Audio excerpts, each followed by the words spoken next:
चढ़ती कला है या उतरती कला है? क्या कहा जाए? चढ़ती कला है। चढ़ती कला की निशानी क्या है? चढ़ती कला की निशानी है चढ़ती कला तेरे बहाने सर्व का भला। क्या? अगर चढ़ती कला है तो रिजल्ट क्या दिखाई देगा? कि चढ़ती कला वाले सर्व का भला करने में जरूर लगे हुए होंगे।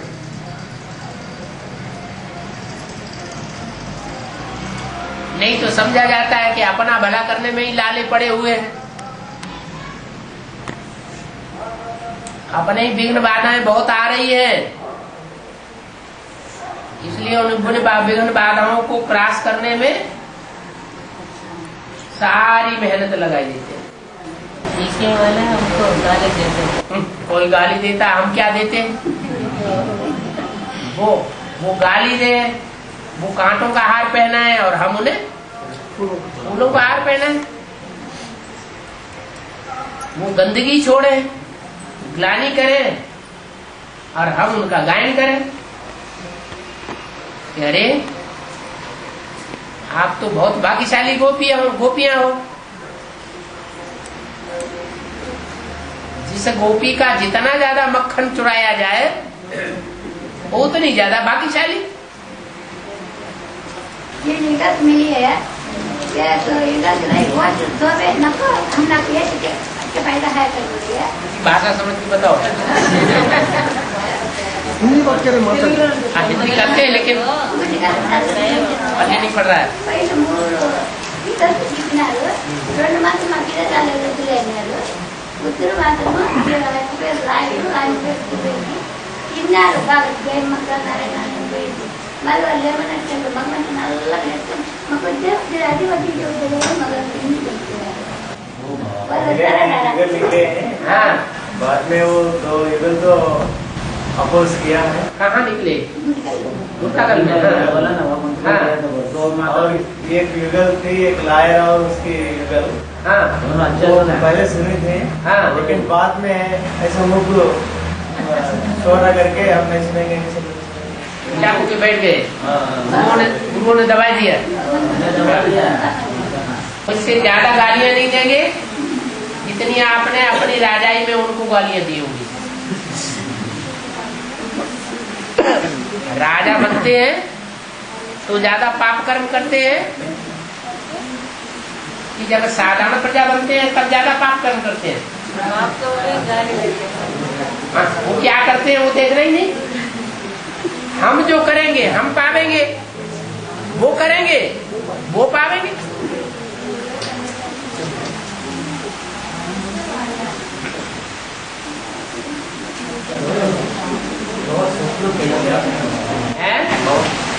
स्वप्न कैसे आ रहे हैं और स्वप्न दोष से बचने के लिए हम क्या करेंगे? ईश्वरीय सेवा में लगे रहेंगे तो दुष्ट स्वप्नों से भी बचे रहेंगे।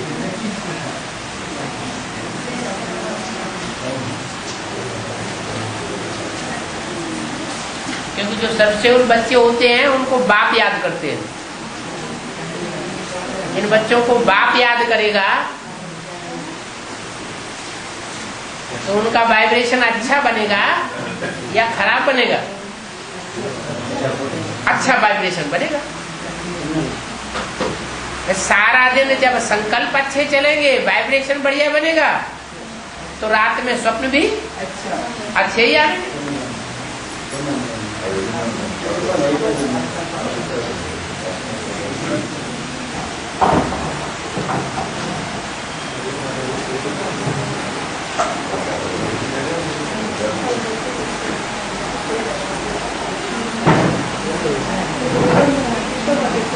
और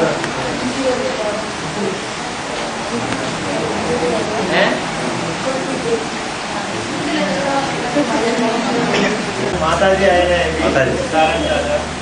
माता जी ज्ञान में नहीं आई। भट्टी कर ली माता जी ने, इधर नहीं आई। क्यों? काम है। किसान का काम है, हम काम करेंगे। है तुम जाओ। तो उनकी बुद्धि में बैठा नहीं ना। है हाँ, किसका? वर्षा का मामा। वनजा का। हाँ ठीक है, ठीक है, वनजा। हाँ वनजा गंजा कदरी।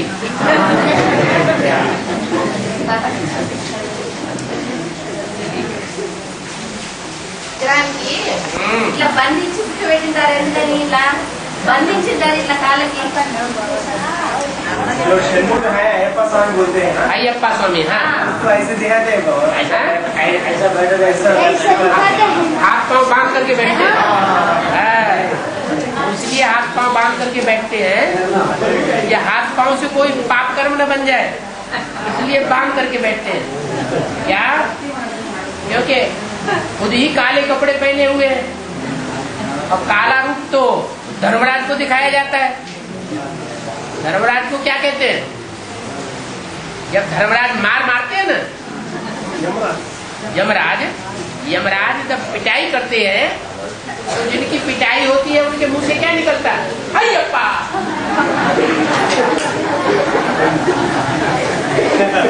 ये सब धर्मराज के दूत हैं, भक्ति मार्ग में दिखाए जा रहे हैं। दूसरों को दंड देने वाले हैं, वो पहले तो अपने हाथ पांव बांध करके बैठेंगे, या दूसरों को दंड देने लग पड़ेंगे। हैं? पहले अपने हाथ पांव बांध करके बैठते हैं।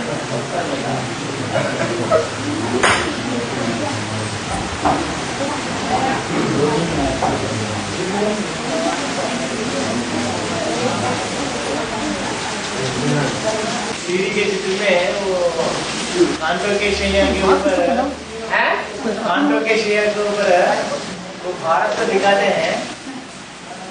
कांटों की शैया के ऊपर, कांटों की सैया के ऊपर भारत को दिखाते हैं।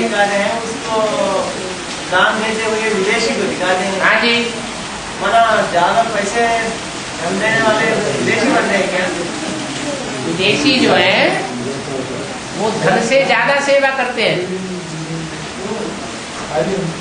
क्या धन माना कोई उसमें नोट थोड़े दिखाए गए, माना कुछ खाना पीना दे रहे हैं, क्या कुछ अनाज दे रहे हैं, खुराक दे रहे हैं।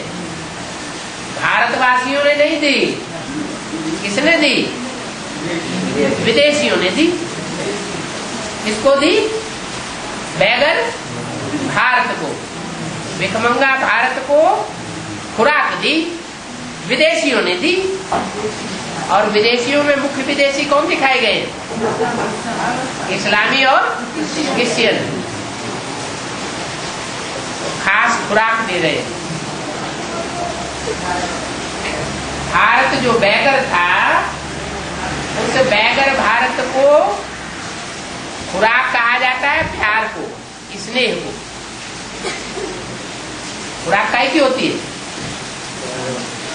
याद की खुराक कहा जाता है ना। तो याद किसकी आती है? जिसके प्रति प्यार होता है उसकी याद आती है। प्यार नहीं होगा तो याद भी नहीं आएगी। तो विदेशियों को भारत से प्यार है। भारत भिखमंगा को दान दे रहे हैं, परवरिश कर रहे हैं। कलयुग के अंत में भी भारत की क्या दशा हो जाती है? अन्न कहाँ से आता है? दवाइयां कहाँ से आती हैं? सब विदेश से आता है। यहाँ बेहद की बात है। भारत भिखमंगा होता है, भिखमंगा भारत को बाप भी विदेशी बनकर के आते हैं। तो बाप ज्यादा देते होंगे या विदेशी ज्यादा देते होंगे? बाप ज्यादा देता है। क्या देता है? 5 ईयर प्लान देता है। क्या? तो जो सर के नीचे किताब रखी है ना, उसमें लिखा हुआ 5 ईयर प्लान। वो 5 ईयर प्लान बाप आकर के, जो विदेशी बाप आता है, वो उसकी बुद्धि में 5 ईयर प्लान डाल देता है। माना भिखमंगा भारत 5 वर्ष के अंदर बैगर टू क्या बन जाता है? प्रिंस बन जाता है।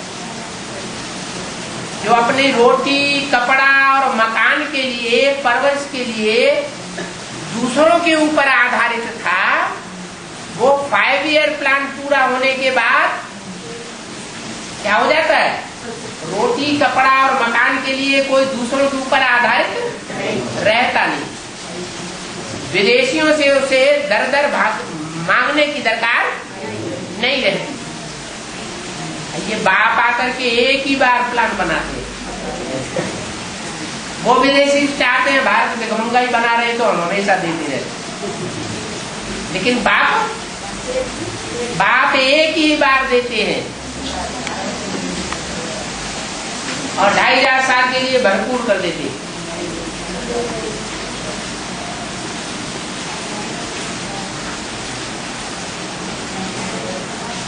బాబా జరాసంధుని ఎన్నిసార్లు చీల్ చేసినప్పటికీ కూడా ఆయన మళ్ళీ బ్రతుకుతారు కదా, ఇట్లా ఇట్లా తీసేస్తారు, పక్కన తీసేస్తారని కృష్ణుడు చెప్తాడు కదా, దాని అర్థం ఏంటి బాబా?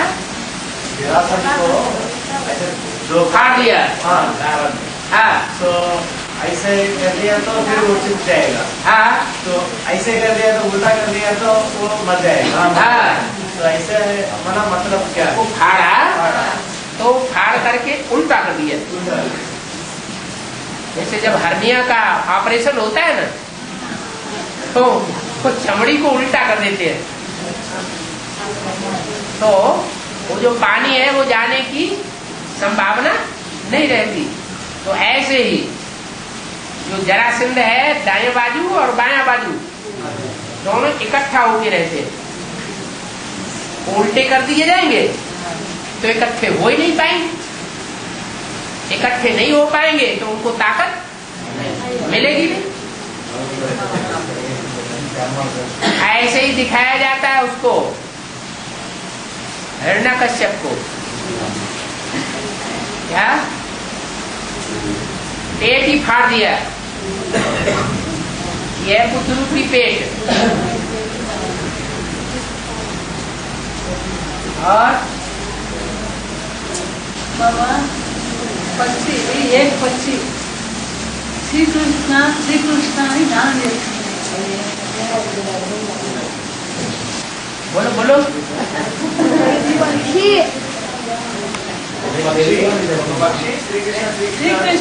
कृष्ण ही नाम लेता। अभी एक पक्षी है, ऐसा एक पक्षी, हाँ, वो श्री कृष्ण कहते रहते हैं। कहते रहते हैं। हाँ, तो कौन सा है? इसका क्या मतलब? कौन सा पक्षी है? कौन सा पक्षी है ऐसा कहते हैं, वो खुद ही नहीं जानते। कहाँ से देखा, कहाँ सुना?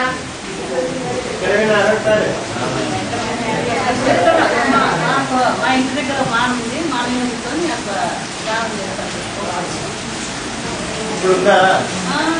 ఎప్పటికైనా माता जी के घर के बाजू में एक पेड़ है, पेड़ के ऊपर पक्षी है, ऐसा करते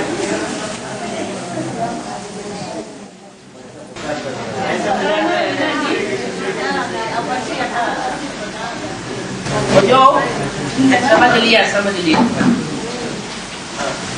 वो पक्षी, उसका शेप होता है जैसे मोटा कबूतर होता है ना, इस तरह का। हाँ, ऐसे हाँ, बहुत छोटा नहीं होता है, थोड़ा बड़ा होता है। और वो उसको उत्तर भारत में कहते हैं तीतर।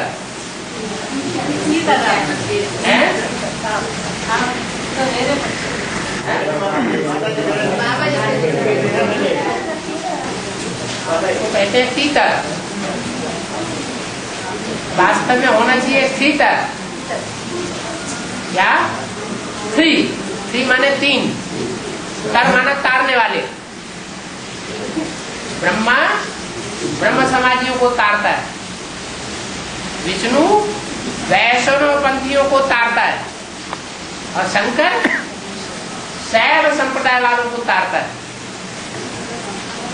ये 3 प्रकार के तारू हैं। वो तीनों मिलकर के जब एक में आ जाते हैं तो 3 की औलाद कौन है? यज्ञ के आदि में ब्रह्मा भी था, विष्णु भी था, शंकर भी था। हाँ, 3 की औलाद कौन बना? दत्तात्रेय। दत्तात्रेय माने कृष्ण की सोल। क्या? दत्तात्रेय है, वो मुख से अपना ही नाम बोलता है। क्या बोलता है? श्री कृष्ण, श्री कृष्ण, श्री कृष्ण। क्या? दुनिया में और कोई नहीं है। कौन है? गीता का भगवान श्री कृष्ण है।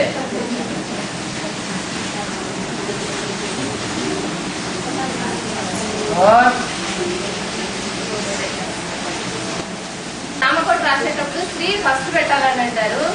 అదే శివకోటి రాయాలంటే శ్రీ లాస్ట్ పెట్టాలంటే ఎందుకని? भक्ति मार्ग में जो राम को लिखते हैं ना, श्री राम श्री राम श्री राम ऐसे लिखते हैं, करोड़ बार लिखने की चेष्टा करते हैं। वो राम के आगे श्री लिखते हैं। लेकिन जब शिव का नाम लिखने के लिए, जब शिव के नाम लिखने के लिए सोचते हैं तो शिव के बाद श्री लिखते हैं। शिवश्री, शिवश्री ऐसे लिखते हैं। शिवश्री, शिवश्री जब दोबारा लिखेंगे तो श्री शिव से पहले नहीं हो जाएगा? शिवश्री शिवश्री शिवश्री तो पहले भी तो श्री हो जाता है?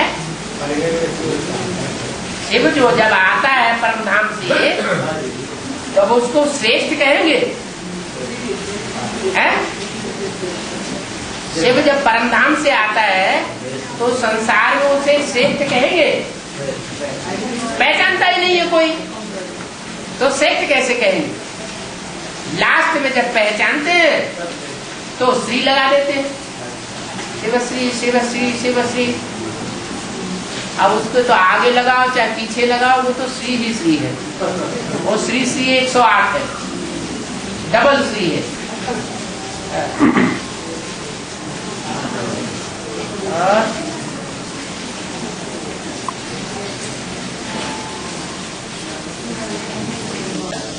सबसे पहले चैतन्य गीता प्रत्यक्ष होना है, उसके बाद चैतन्य गीता के झूठा पति और बाद में चैतन्य गीता के सच्चा पति। सही कर रहे हैं? चैतन्य गीता के सच्चा पति, सच्चा पति अंत में प्रत्यक्ष। सच्चा पति अंत में प्रत्यक्ष होगा। पहले चैतन्य गीता, हाँ। बाद में चैतन्य गीता का झूठा पति, बाद में चैतन्य गीता का सच्चा पति। सही कर रहे हैं? ये कहाँ से ये बात निकली?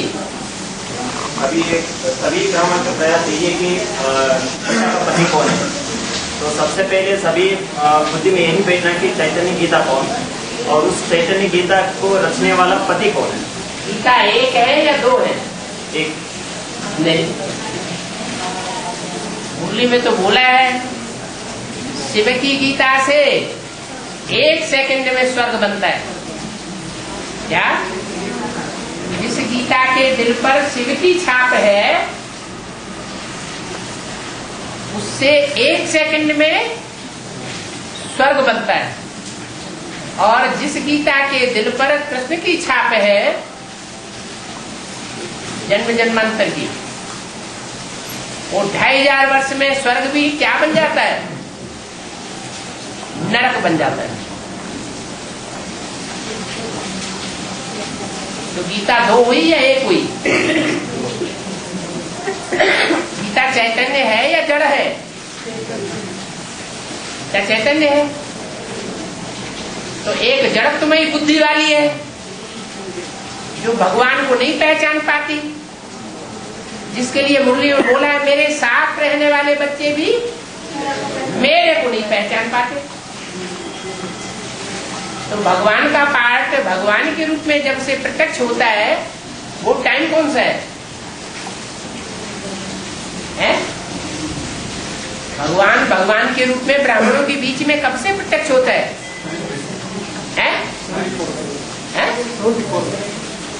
76 से बाप का प्रत्यक्षता वर्ष जब से मनाया गया तब से, तो 76 से लेकर के और अब तक सबसे ज्यादा साथ रहने वाला कौन हुआ? जिसकी यादगार में मेले मनाए जाते हैं। सबसे जास्ती मिलन मेला तुम बच्चों ने मनाया है। उन बच्चों में वो बच्चा कौन जो सबसे जास्ती मिलन मेला मनाता है?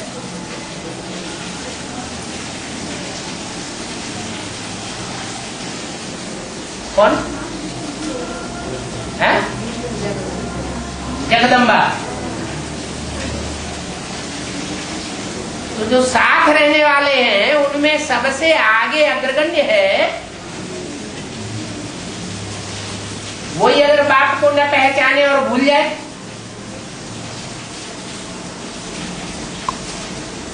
और विपरीत पाठ बजाने लगे,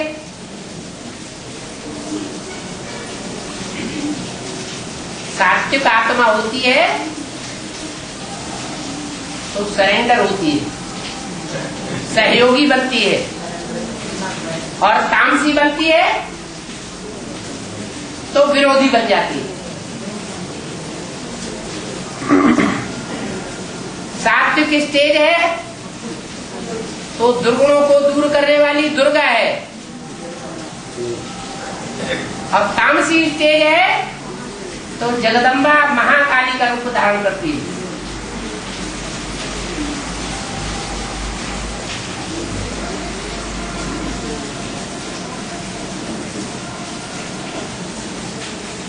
एक है जड़त्वमयी गीता, जो भक्ति मार्ग में जिसकी यादगार में उन्होंने किताब बना दी, जड़ गीता। उसकी बुद्धि में सच्चाई बैठते हुए भी नहीं बैठती। और एक है सच्ची गीता, जिसकी बुद्धि में आदि से लेकर अंत तक सच्चाई बैठी रहती है। भले अपने दिल की बात दूसरों के सामने प्रत्यक्ष न होने दे,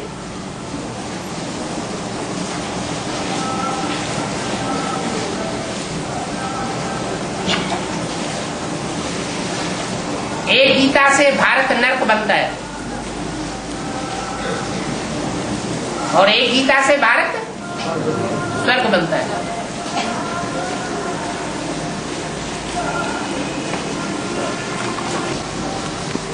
और दूसरी गीता जब सच्ची बन जाती है तो सच्चा भगवान प्रत्यक्ष होता है। भगवान भी सच्चा और झूठा होता है क्या? हो सकता है।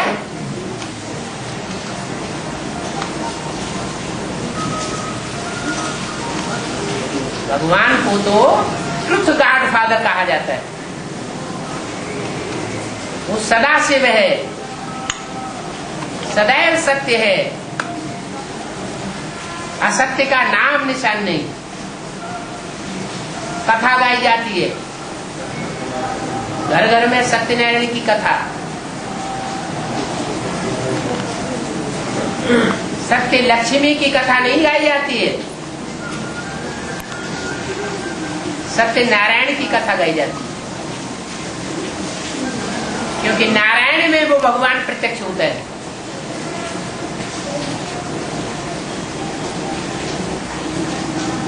झूठा भगवान प्रत्यक्ष होता है, ये बात कहना रंग है।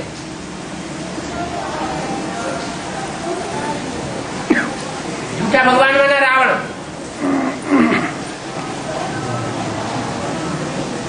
और सारी सृष्टि का जब विनाश होगा तो कह सकते हैं कि जो प्यार का सागर है, जो सारे संसार के लिए प्यार का सागर साबित होता है,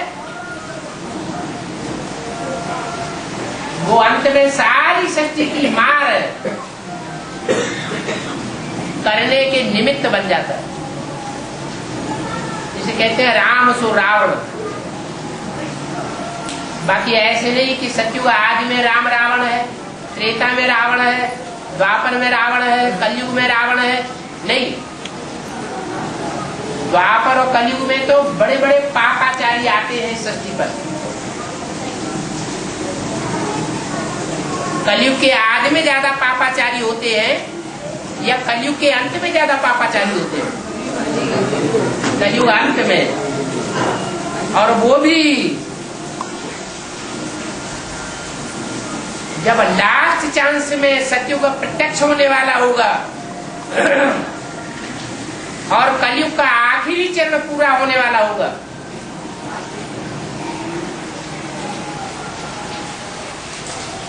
तो दुनिया में बड़े बड़े असुर होंगे पहले के मुकाबले या छोटे होंगे?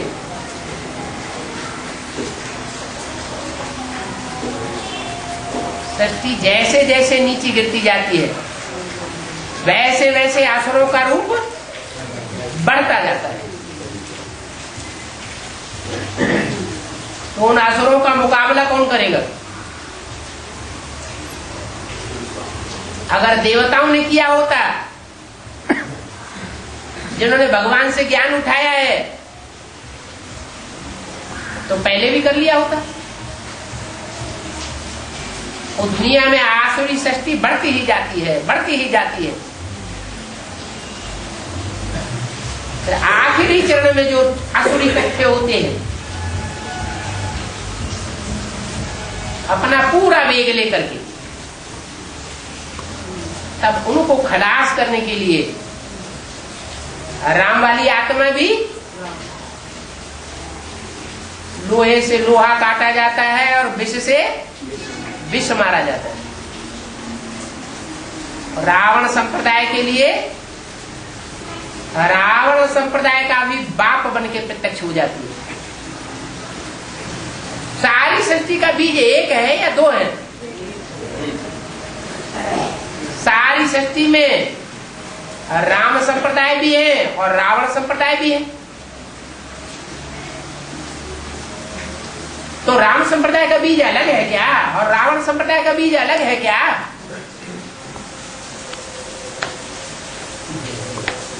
है? एक ही है। बड़े से बड़े असुरों का भी वो बाप है और बड़े से बड़े देवताओं का भी वो बाप है। इसलिए कहते हैं भगवान 84 लाख योनियों में पार्ट हुआ जाता है। 84 लाख योनियों में जन्म नहीं लेता, लेकिन 84 लाख योनियों जैसे एक्ट कर लेता है।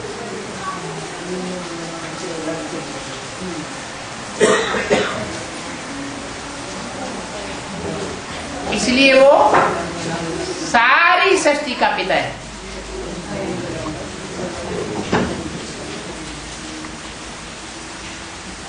सृष्टि रूपी वृक्ष का बीज है।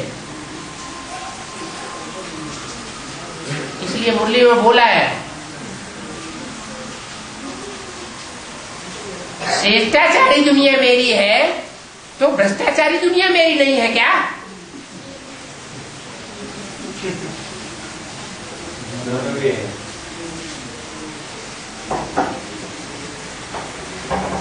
माना 84 जन्मों में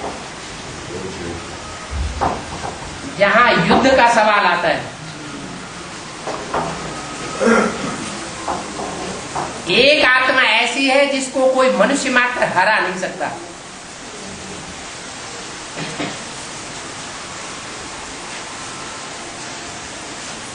वो सबके ऊपर विजय पाता है। जहां विजय होने के चांसेस नहीं है वहां शरीर छोड़ देता है। अंतमते सुगते, विजय की आशा लेकर के फिर दोबारा जन्म लेता है।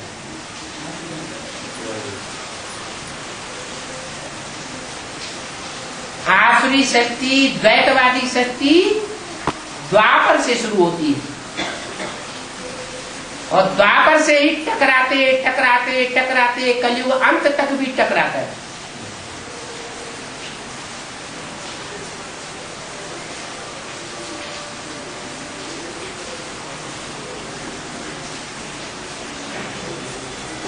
कोई के हार खाने के संस्कार होते हैं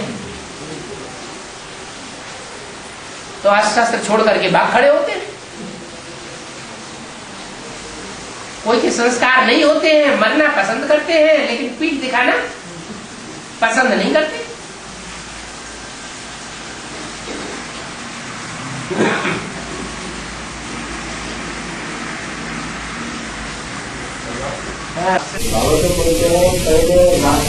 असुर जन्म लेते हैं, बाद में जन्म लेते हैं। जो पहले जन्म लेते हैं वो बड़े होते हैं। जन्म लेना माना क्या? प्रत्यक्ष होना। प्रत्यक्ष होना माना क्या? निश्चय बुद्धि माना जन्म, अनिश्चय बुद्धि माना मृत्यु। तो भगवान बाप जब प्रत्यक्ष होते हैं, बाप का प्रत्यक्षता वर्ष मनाया जाता है, तो पहले निश्चय बुद्धि कौन बनते हैं? देवताएं निश्चय बुद्धि बनते हैं, स्वदेशी निश्चय बुद्धि बनते हैं या विदेशी निश्चय बुद्धि बनते हैं? कौन निश्चय बुद्धि बनते हैं? बाप को पहले कौन पहचानते हैं और कौन प्रत्यक्ष करते हैं? बड़े कौन हुए? विदेशी बड़े हो गए।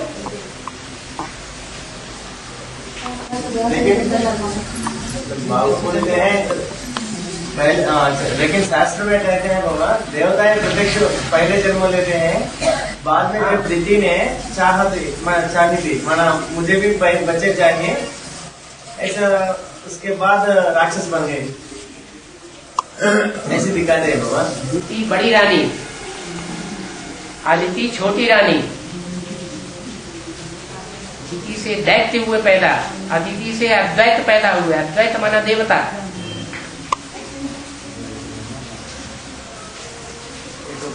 दो बातें करें तो दैत्य, और जो अद्वैत दूसरी बात न करे, एक ही बात करे सो देवता।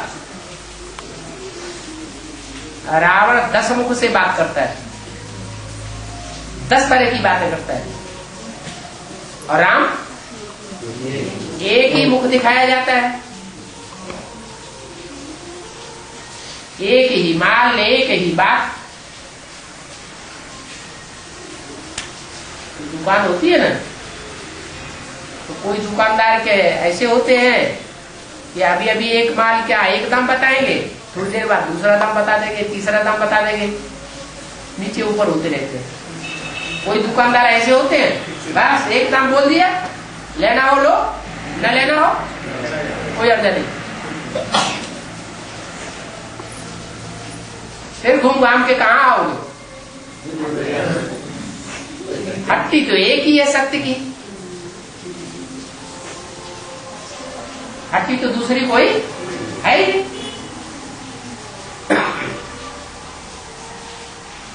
और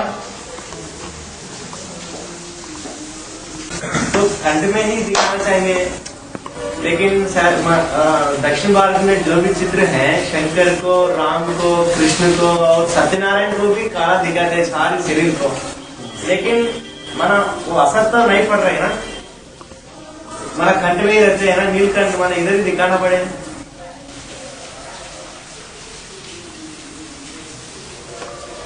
कंठ में विष तो रहता है, लेकिन उसका असर तो सारे शरीर में रहेगा कि नहीं रहेगा?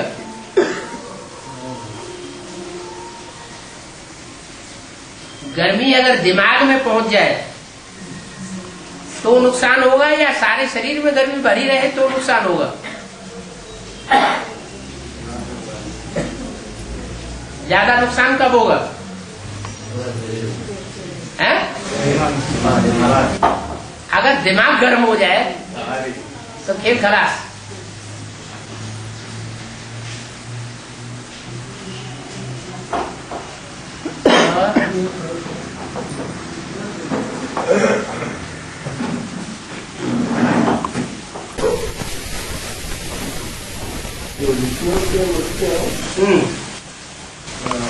देवता निकली, एक भुजान से क्षत्रिय निकला और पेट से वैश्य, विराट मुख के मुख से ब्राह्मण निकले। ब्राह्मण निकला और ये शोल्डर से ना भुजाएं से क्षेत्र निकला है, ऐसे दिखाते हैं। पेट से शूद्र वैश्य दिखाते हैं, पाँव से शूद्र को दिखाते हैं। ऐसा मतलब क्या? मतलब ये है कि जो देवताएं हैं वो देवताएं अद्वैत होते हैं। क्या? संपूर्ण ब्राह्मण होते हैं। जो सारा शरीर है उसमें श्रेष्ठ अंग कौन सा है?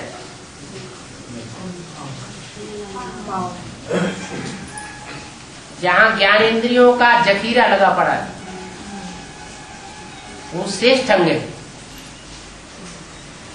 उसमें भी कहते हैं उत्तमांग। कौन सा अंग? उत्तमांग। उत्तमांग जो है विराट पुरुष का, उसमें उत्तम निवास करेंगे या कनिष्ठ निवास करेंगे? मस्तक में देवताएं दिखाई गए, फिर उससे नीचे भुजाएं दिखाई गई हैं। देवताओं की जो पैदाइश होती है वो मुख के प्यार से होती है। क्षत्रिय जो है वो मुख से प्यार से पैदाइश तो करते हैं, लेकिन साथ ही साथ बाहुपास में भी बंधन लगते हैं, इसलिए उनको क्षत्रिय के रूप में दिखाया गया। देवान थोड़ा नीचे उतरता है। और जब द्वापर युग द्वैतवादी युग शुरू होता है तो ज्ञानेंद्रियों से नीचे उतर जाते हैं। कर्मेंद्रियों की शक्ति शुरू हो जाती है। श्रेष्ठ ज्ञानेंद्रियां हैं या कर्मेंद्रियां? ज्ञानेंद्रियां से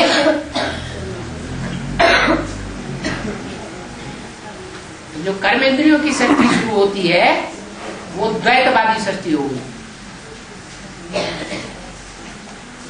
ऐसे नहीं कि अभी दृष्टि का सुख नहीं लेते हैं या मुख का सुख नहीं लेते हैं या रज रज के एक दूसरे से बातें नहीं करते, मीठी मीठी बातें सुनते नहीं हैं, ज्ञानेंद्रियों का भी सुख ले रहे हैं, लेकिन वो गौण हो जाता है और कर्मेंद्रियों का सुख प्रधान हो जाता है, मुख्य हो जाता है। थकान ज्यादा किस में आएगी? ज्ञानेंद्रियों से कर्म किया जाए उतना ही टाइम, और कर्मेंद्रियों से उतना ही टाइम कर्म किया जाए, ज्यादा थकान किसको होगी? ज्ञानेंद्रियों में ज्यादा थकान होगी या कर्मेंद्रियों में ज्यादा थकान होगी? कर्मेंद्रियां जल्दी थक जाती है। थकान जास्ती होती है तो निस्तेज हो जाते हैं, शक्ति क्षीण हो जाती है, उसको कहते हैं पतित, पतन हो जाता है। शक्ति का पतन हुआ माना पतित बन गए।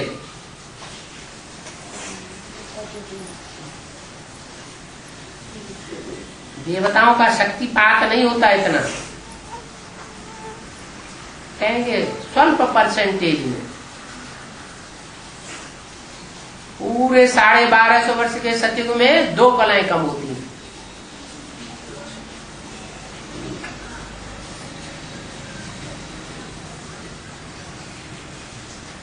तो विशेष बनते हैं, द्वैतवादी बनते हैं, एक में दूसरा मिक्स हो जाता है तो विष बनाई देता है। जैसे दूध है, प्योर दूध ज्यादा समय तक रखा रहेगा या उसमें थोड़ा पानी मिला दे तो ज्यादा समय तक रखा रहेगा? है? एक वो प्योर दूध, खालिश दूध, और दूसरा उसमें थोड़ा मिक्स कर दिया जाए कुछ, तो ज्यादा लंबे समय तक कौन टिकेगा? प्योर दूध लंबे समय तक टिका रहता है और मिक्सचर वाला खराब हो जाता है। तो ऐसे ही विष बन गया, विष की औलाद वैश्य कहेंगे।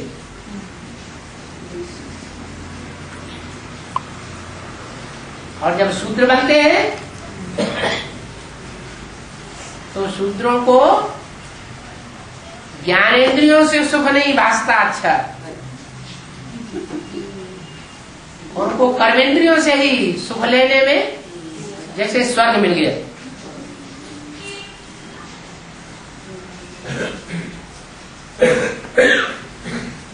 उनको कहा जाता है शूद्र। क्षुद्र, क्षुद्र का बिगड़ा हुआ रूप हो गया शूद्र।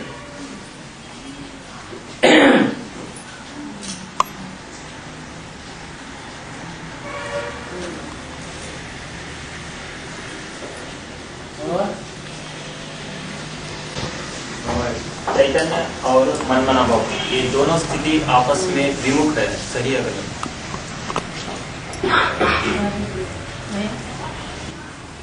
मनमना भाव का अर्थ है जो मेरे मन में सो तेरे मन में। चैतन्य स्थिति माना किसी की भी प्रभाव में नहीं रहना। और मेरे मन जो बोलने वाला है वो चैतन्य नहीं है क्या? वो भी चैतन्य। तो फिर चैतन्य को मनमना भाव से अलग क्यों कर दिया जाए? प्रभावित में रहना पड़ेगा मनमना भाव है? मनमना भाव है ना, प्रभावित अपनी स्वस्थिति को छोड़कर बाप की जो स्थिति है उसी स्थिति को स्वीकार करना। नहीं, जो सारी सृष्टि का बीज है, सारी सृष्टि का बाप है, वो पहले स्व है कि जो पैदाइश है वो पहले स्व है?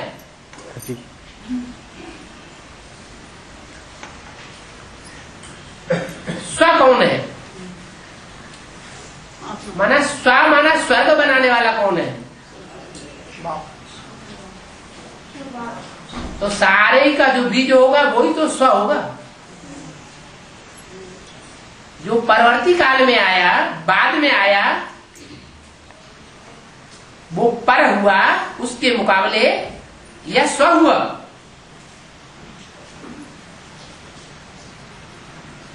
बाद में जो आएगा वो कम ताकत वाला होगा।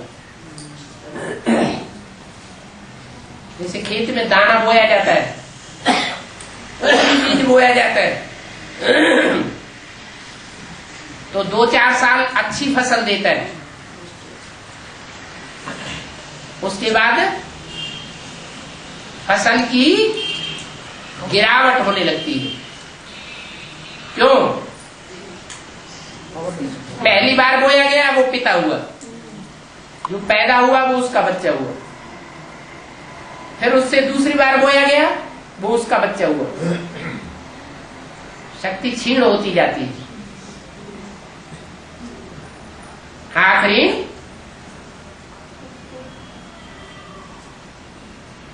बीज का परिष्कार करना ही पड़ता है।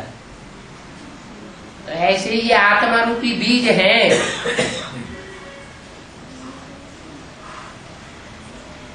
जिनकी पैदाइश होती है स्व से और जाते हैं सब पर की ओर। पर माना प्रकृति, देह, 5 तत्व। फिर बाप आकर के अपनी तरफ मोड़ लेते हैं, स्वस्थिति की ओर ले जाते हैं। बाप पहले शिव है या प्रजापिता है? पहले बाप कौन है? शिव बाप है पहले। प्रजापिता में जो शिव को देखते हैं वो सही देखते हैं। जो प्रजापिता में से शिव को हटाए देते हैं, सिर्फ प्रजापिता को देखते हैं, वो स्व को नहीं देखते। प्रजापिता की पहचान कब होती है? शिव प्रवेश है तो प्रजापिता है। शिव प्रवेश ही नहीं है तो शिव शिव है या सब है? तो सब दिखाई पड़ेगा। इसलिए बाबा पूछते हैं ब्रह्मा की गोद में आए हो या शिव बाबा की गोद में आए हो? अगर ये याद है कि शिव बाबा की हमें स्मृति है, शिव बाबा की गोद में आए हैं, तो कल्याण ही कल्याण है। और ब्रह्मा की गोद में आए ये है तो जरूर गोद का सुख ले रहे होंगे, देह का सुख ले रहे होंगे। गोरा चिट्ठा लंबा चौड़ा ब्राह्मण तो देवान बढ़ेगा कम होगा? देवान बढ़ता जाएगा। ये भावना की बात है। जिन्होंने शिव को देखा उन्होंने अपनी प्राप्ति की, और जिन्होंने शिव को नहीं देखा, शिव को अलग कर दिया, सबको देखा, तो क्या हो जाता है? वो स्वर्ग नहीं बनाता है, क्या बनाता है फिर? वो भी नरक बनाता है। नर क्या बनाता है? नरक बनाता है। तो नर की कोटि में, जाति में प्रजापिता नहीं है क्या? वो भी तो नर की कोटि में है। वो नरक बनाने में भी सबसे आगे और स्वर्ग बनाने में भी सबसे आगे।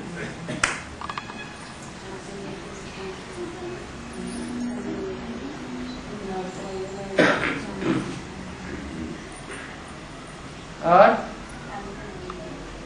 బాబా భక్తి మార్గంలో విగ్రహాలన్నీ కూడా పుట్టల్లో దొరికినట్టు ప్లస్ దాని గురించి పలానా చోట విగ్రహం ఉంది తెచ్చి గుడి కట్టండి అని కళలో పోయి చెప్పినట్టు చేస్తా ఉంటారు కదా, అది చెప్పేది ఎవరు? ఆ కళలో వెళ్ళి भक्ति मार्ग में जो भी विग्रह मिले हैं वो सब जो मिट्टी के वो है उसमें दिखाए हैं।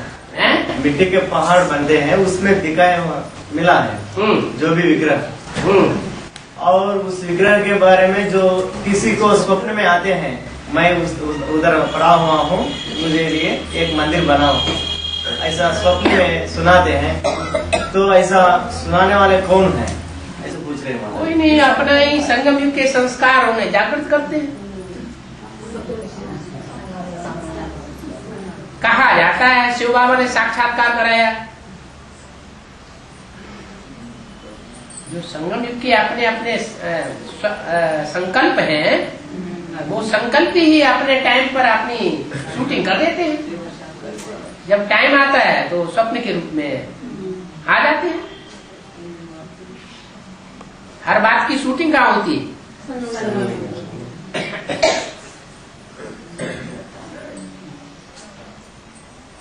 और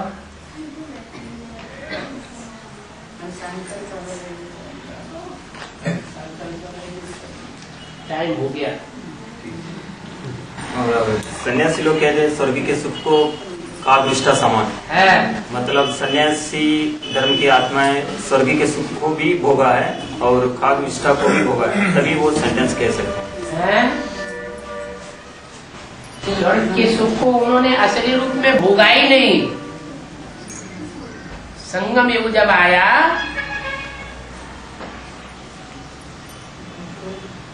तब उन्होंने जो सुख भोगा है, जिसे गोप गोपियों का सुख कहा जाए, वो सुख उन्होंने भोगा ही नहीं। इंद्रियों का सुख भोगा, उसको ही उन्होंने स्वर्ग समझ लिया। जिसकी इतिश्री कहाँ होगी? देह का सुख भोगा जाएगा, उसका अंत क्या होगा? उसका अंत नरक होगा या स्वर्ग होगा? नरक होता है, निस्तेज हो जाते हैं। इसलिए फिर कहने लग पड़ते हैं स्वर्ग के सुख कागविष्टा समान। नरक की दुनिया के सुख कागविष्टा समान या स्वर्ग के सुख कागविष्टा समान? इस नरक की दुनिया के सुख कागविष्टा समान है।